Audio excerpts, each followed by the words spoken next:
Hey everyone, it's me. I'm in my living room. I have a book. If you could get yours out too, I'm going to start on page 30. Our fearless leader. I'm hiding in the bathroom, waiting for the coast to clear. I peek out the door. Principal spots another errant student in the hall. Principal, where's your late pass, mister?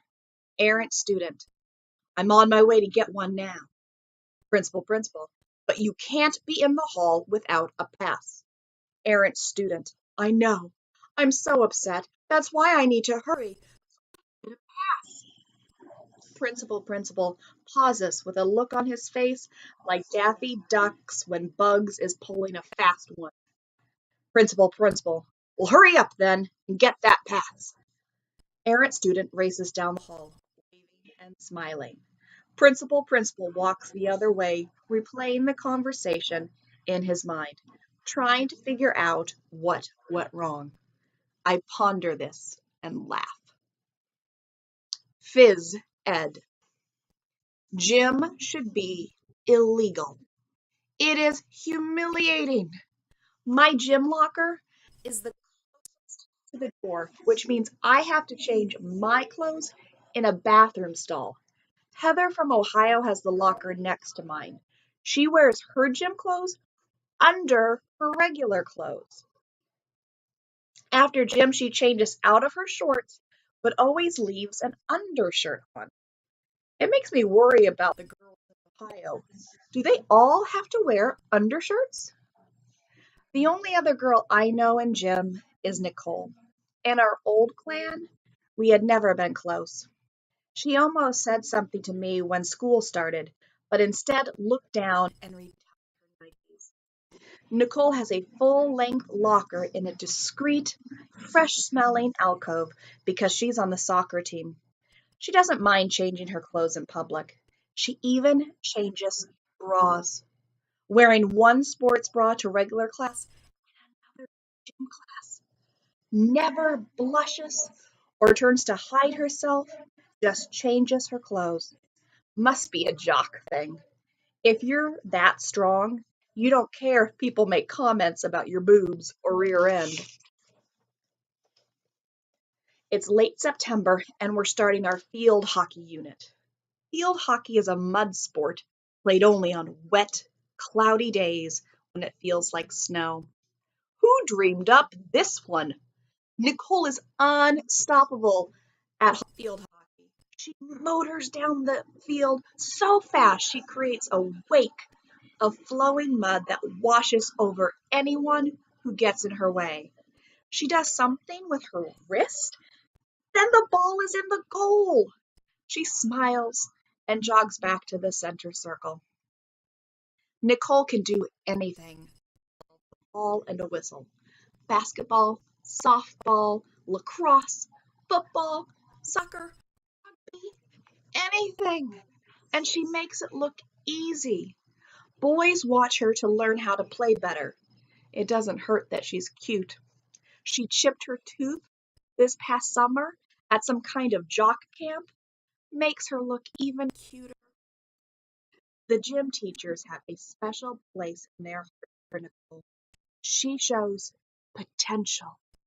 They look at her and see future state championships, pay raises. One day, she scored 35 goals before my to walk off the field. The gym teacher made her the referee. Not only did my team lose, but 4 girls went to the nurse with injuries. Nicole doesn't believe in the concept of fouling. She comes from the play till death or maiming school of athletics. If it weren't for her attitude, it would be easier to deal with all of this. The crappy locker I have, Heather geeking around me like a moth, Cole in the mud watching Nicole, warrior princess, listening to the coaches praise her. I could just accept it and move on. But Nicole is so friendly. She even talks to Heather from Ohio. She told Heather where to buy a mouth guard so her braces wouldn't cut her lips if she got hit with a ball. Heather now wants to buy a sports bra. Nicole is just not.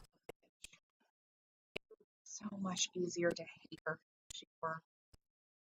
Fred. Rachel is with me in the bathroom. Edit that. Rochelle is with me in the bathroom. She has changed her name. Rochelle is reclaiming her European heritage by hanging out with foreign exchange students. After 5 weeks in school, she can swear in French. She wears black stockings with runs and doesn't shave under her arms. She waves her hand in the air, and you find yourself thinking of young chimpanzees. I can't believe she was my best friend. I'm in the bathroom, trying to put my right contact lens back in. She's smudging mascara under her eyes to look exhausted and wan. I am thinking about running out so she can't pull her evil eye on me again. But Hair Woman, my English teacher, is patrolling the hall, and I forgot to go to her class. Me. Hi. Rochelle. You know what? I'm going to be completely, totally cool. Like nothing has happened. Think ice. Think snow. Me. How's it going? I try to put in my contact and I poke myself in the eye. Very cool. Rochelle. Eh. She gets mascara in her eye and rubs it, smearing mascara across her face. I don't want to be cool. I want to grab her by the neck and shake her and scream at her to stop treating me like her. She didn't even bother to find out the truth.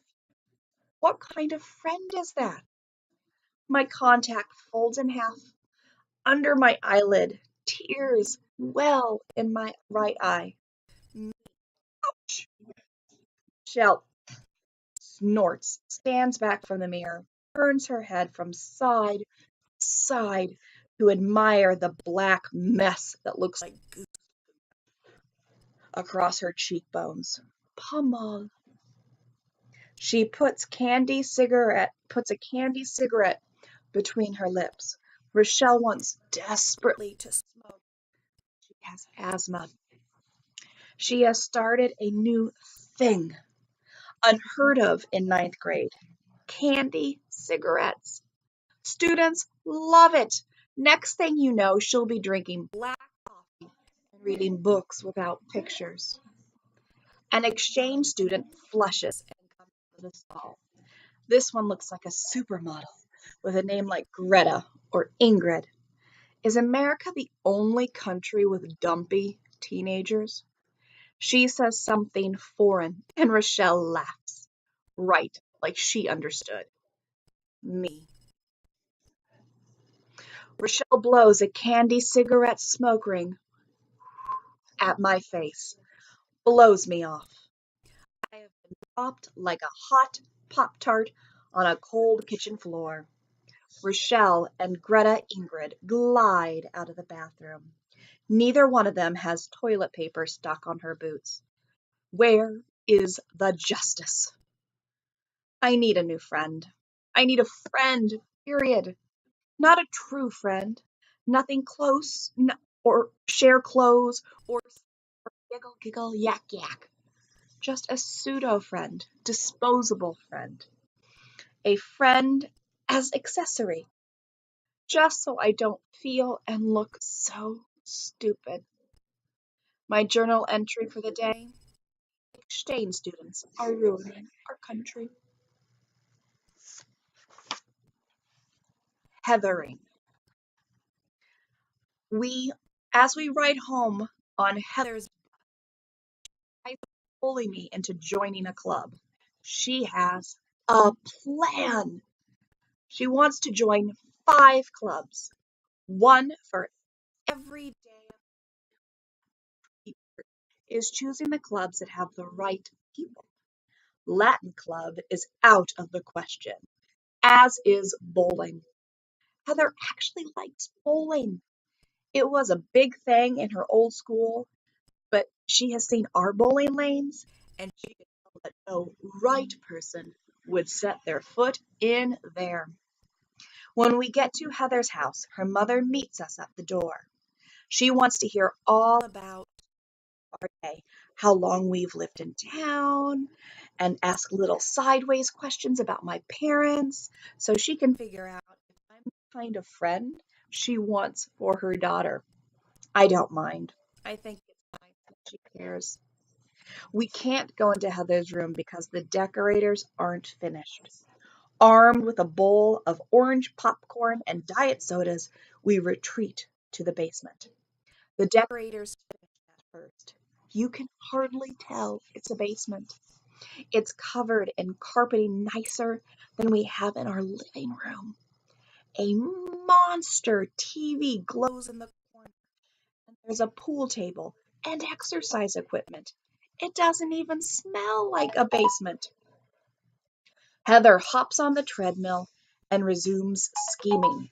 She isn't finished with her survey of Merriweather, but she thinks the International Club and the Select Chorus will be a good place to start.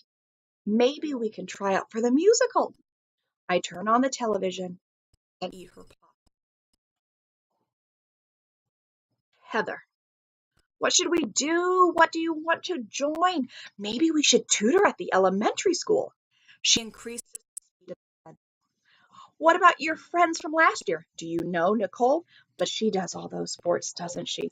I could never do sports. I fall down too easily. What do you want to do? Me, nothing. The clubs are stupid. Want some popcorn? She edges up the treadmill speed and breaks into a sprint. This treadmill is so loud I can hardly hear the television. Heather wags her finger at me. Hanging back is a common mistake most ninth graders make, she says. I shouldn't be intimidated. I have to get involved, become part of the school. That's what all the popular people do. She turns down the treadmill and wipes her brow with the thick towel that hangs off the side of the machine. After a few minutes of cooling down, she hops off. 100 calories, she crows. Want to try? I shudder and hold the popcorn bowl to her. She passes me and takes a pen with a Merriweather purple ball of fluff off the coffee table. We must make plans, she says solemnly. She draws 4 boxes, one for each marking period, and then writes goals in each box. We won't get anywhere without knowing our goals. Everyone always says that, and it's so true. She opens her soda. What are your goals? I used to be like Heather. Have I changed that much in 2 months? She is happy, driven, aerobic, has a nice mom and an awesome television. But she's like a dog that keeps jumping into your lap. She always walks with me down the halls, chattering in a million miles a minute. My goal is to go home and take a nap.